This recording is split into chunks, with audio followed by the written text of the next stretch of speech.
Bonjour à tous, on se retrouve pour un nouvel événement. Aujourd'hui, le The 50 se dispute à Compiègne sur un parcours de 2400 mètres. On a affaire à des 4 ans et plus. Ils sont 16 à s'affronter dans cette course qui s'annonce très ouverte. Beaucoup de possibilités dans ce rendez-vous. On va en parler dans quelques instants avec mon choix en 6 pour ce The 50 et tous les paris associés, jeux simples, jumelés, trio, etc. Avant de démarrer, je vous rappelle que le The Turf Summer Tour a démarré. Vous pouvez vous inscrire avec le lien ci-dessous sur la vidéo YouTube.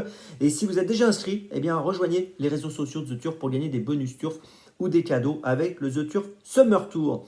N'oubliez pas aussi de vous abonner à la chaîne YouTube de The Turf, d'activer la cloche pour être informé dès que mon prono est posté. Et le jeu responsable, c'est important, vous le savez, n'oubliez pas les mentions qui sont indiquées en bas ici. Allez, on y va. Bah écoutez, en tête, j'ai retenu le 11, Check to Check. C'est une jument qui est régulière, qui est sérieuse. Elle reste sur 3 troisième places à Longchamp, le 13 juin, le 16 mai, le 25 avril. On ne peut rien lui reprocher. Sur ses 10 dernières courses, elle a fini 6 fois dans les 5. Elle mériterait de jouer le premier rôle dans cette course. Je lui fais confiance, je la retiens en tête en espérant qu'elle trouvera le chemin de la victoire. En deuxième position, j'ai retenu le numéro 16, Baera, qui est pas mal engagée dans cette course avec 53 kg.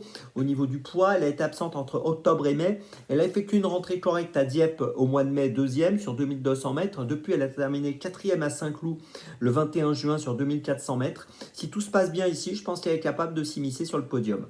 En troisième position, j'ai retenu le numéro 2, Canechia. Alors, elle porte un peu de poids, 59 kg. C'est une élève d'Henri Alex Pantal qui sera montée par Tony Picon.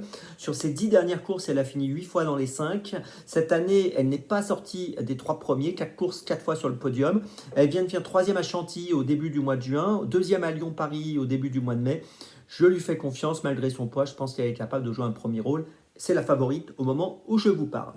En quatrième position, j'ai retenu le numéro 5, Matori Gold, qu'on connaît bien, qui vient de finir deuxième d'une course de cavalière le 13 juin à Longchamp. C'était plutôt correct. Auparavant, on l'avait vu conclure 6e du prix du Palais Bourbon le 16 mai à Longchamp. Prix du Palais Bourbon, où Check to Check, ma favorite, avait terminé 3e.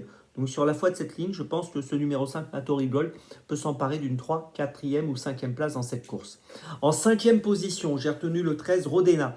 Alors Rodena vient de finir deuxième du prix de la Porte des Lions à Longchamp le 13 juin sur 2400 mètres. On l'a vu bien courir à Deauville auparavant. C'est une élève de l'écurie Graffard montée par Michael Barzalona.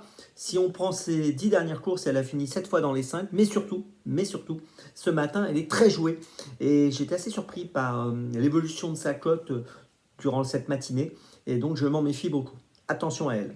Et puis en 6e position, j'ai retenu le numéro 10, Hollywood Africans, qui vient de finir deuxième d'une course de cavalière le 29 juin à Chantilly sur 2200 mètres, qui a gagné à Saint-Cloud au mois de mai et qui me semble compétitif pour une 3, 4, 5e place là encore, mais il y a beaucoup de concurrents qui pourraient être également un peu dans son cas de figure et être capable de terminer dans les 5. Je vous l'ai dit, la course est très ouverte.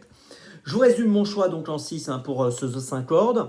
Tout d'abord le 11 en tête, puis ensuite le 16 et le 2, puis derrière le 5, le 13 et le 10. Départ de la course, attention aujourd'hui mardi 18h. On se retrouve maintenant demain pour Anguin, pour les trotteurs. Et d'ici là, avec The Turf, ça va aller.